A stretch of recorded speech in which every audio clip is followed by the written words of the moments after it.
espíritos se reúnem para fortalecerem os laços afetivos para maiores empreendimentos em encarnações futuras, o que num plano de prova e expiação é raro, mas acontece. Então, o mais comum são as almas se reunirem para se reajustarem diante do mundo com os espíritos a quem elas devem alguma coisa.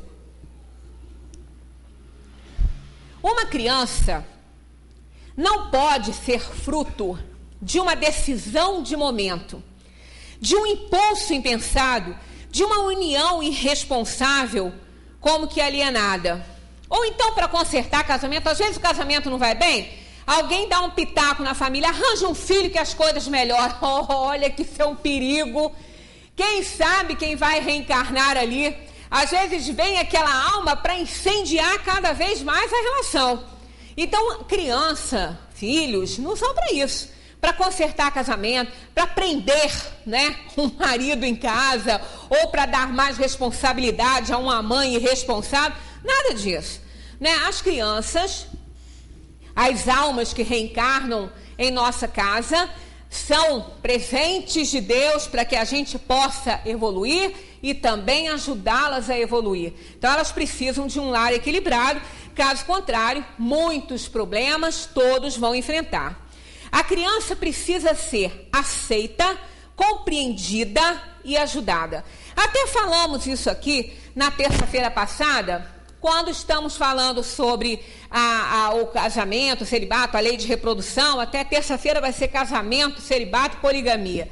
Então, estamos falando sobre isso. E tem uma questão ali que fala sobre que o homem, que é dado ao homem, ele tem inteligência suficiente, que ele tem que abusar e não abusar, controlando todos os outros seres, né, inclusive da própria raça.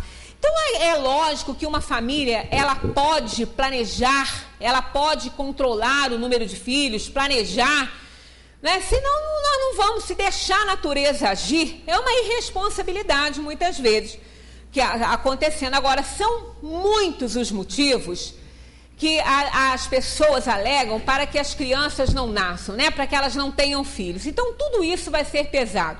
Aquela pessoa que faz um controle de natalidade, que planeja a sua família, quantos filhos ela quer ter e quando ela vai ter, isso tudo é possível dentro da doutrina espírita e não tem ninguém condenando ninguém a isso. Nós temos que ter inteligência suficiente e bom senso para resolver, né, as nossas situações. Agora, é importante saber que todas as vezes que nós optamos por não trazer filhos ao mundo, tem que saber o porquê disso aí. Porque, na verdade, nós nunca vamos nos isentar das responsabilidades e dos resgates que nós temos com essas almas, né, que na escolha das nossas provas nós concordamos, aceitamos ou até convidamos para que viessem fazer parte da nossa família. Então, o plano reencarnatório, o mapa kármico, não é uma coisa inflexível de forma nenhuma. Muitas são as circunstâncias que muitas vezes podem impedir a chegada de filhos aí numa família. Muitas circunstâncias, porque nós não temos destino escrito, nós temos livre-arbítrio. Agora, sempre nós vamos prestar conta das nossas intenções, não só com essa questão, né, de receber ou não filhos em nosso lar, quanto também em todas as outras da nossa vida. Então, nós vamos responder por tudo. Então, o que vai contar é a nossa consciência, porque eu não quero, porque eu não desejo. Se for apenas porque eu não quero me aborrecer, porque eu não quero compromisso, aí é outra história. Mas muitos são os motivos que podem nos impedir de cumprir, muitas vezes, os planos que nós traçamos. E isso não vai nos isentar do aperfeiçoamento e da evolução de forma nenhuma. Nós vamos continuar evoluindo, uma vez que seja realmente aceitável aquela justificativa que nós estamos dando para tal. Não adianta a gente encher uma casa de filho, né, e não ter condições, não só de alimento, mas principalmente de educação. Porque as almas vêm para a nossa família justamente para que elas sejam orientadas, educadas, amadas, e nós temos que dar conta disso. Na infância, a delicadeza da sua organização física torna-os brandos e acessíveis a todas as impressões.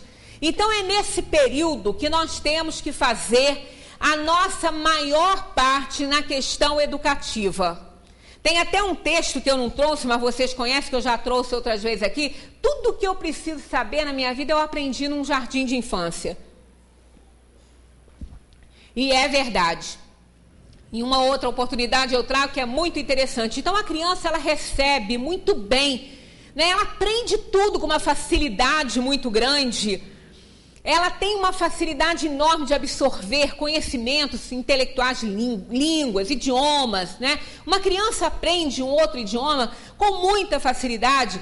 Depois fica mais difícil para a gente, porque ela está aberta a isso, né? Ela está despreocupada, então ela consegue. Não que a gente não tenha neurônios para isso, não é isso. É que a idade adulta já se somam tantos problemas, tantas preocupações, que a gente às vezes não consegue com muita facilidade um aprendizado assim. Mas a criança é muito acessível a tudo. Ela é independente, né, porque ela ainda não desenvolveu o seu livre-arbítrio, naquela primeira fase, primeira, segunda, terceira infância. Então, ali que ela tem que receber os valores todos da família, valores nobres, respeito, educação, tudo, para que ela depois possa ter condições de comparar os que ela trouxe lá na adolescência, quando eles vão despertar, com aqueles valores que ela recebeu da família, porque ela tem que receber. Na adolescência, o espírito começa a retomar a sua natureza. Ali ele começa a despertar. Então o corpo, né, já começa a produzir hormônios, entra em ebulição. Né? Então as formas físicas vão se transformando de menina para uma moça, de menino para um rapaz. Então transformações físicas vão acontecendo. E essas transformações físicas também são acompanhadas das transformações espirituais, morais, né, psicológicas. Há todo um conflito. Então é muito comum nessa idade da adolescência a criança, né, que saiu dessa terceira infância entrar num período muito conflituoso, que a gente costuma chamar de aborrecentes, né? Muitas vezes deixam de admirar pessoas da família que elas gostavam. São reminiscências do passado, de outras vidas, né, que começam a se fazer presentes no consciente, mas não tão claras, não tão assim esclarecidas que ela possa identificar, não. Mas há um quê de uma antipatia, de alguma coisa que começa a surgir, né, de uma desconfiança com determinada pessoa. São reminiscências do passado.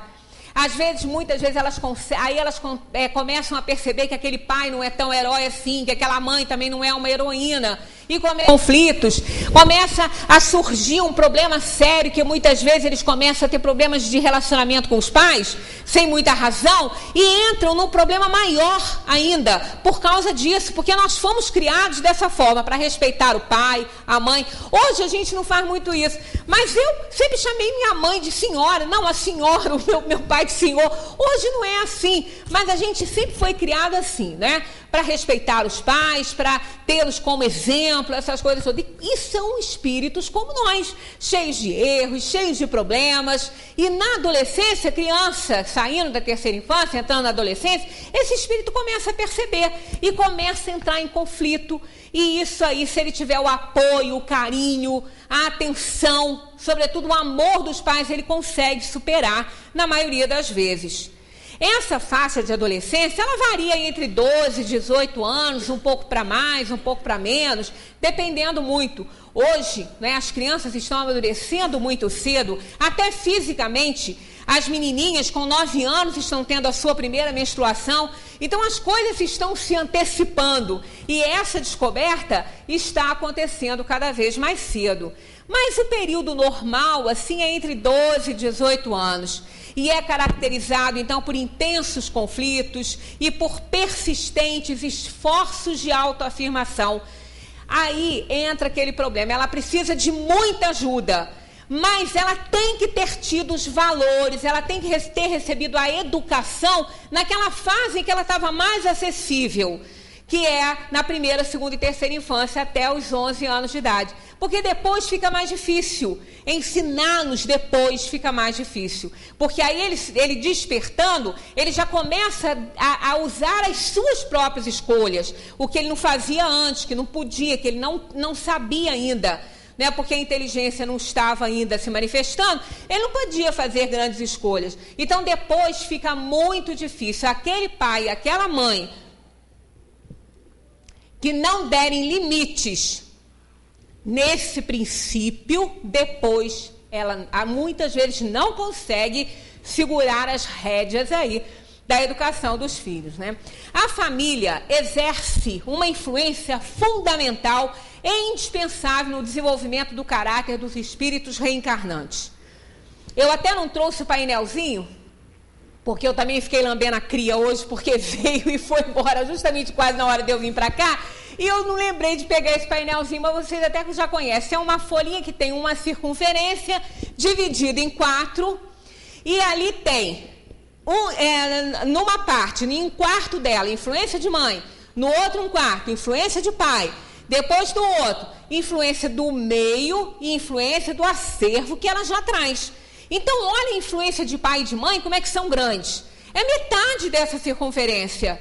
Então, ela ocupa a maior parte, né? A maior parte. Então, é fundamental a influência do pai, a influência da mãe, a presença deles na vida dessa criança, de alguma forma. Ah, mas e os pais separados? Pais se separam uns dos outros, mas não dos filhos. Um pai separado da mãe não significa que ele tenha que se separar dos filhos e que se desligar dos filhos, né?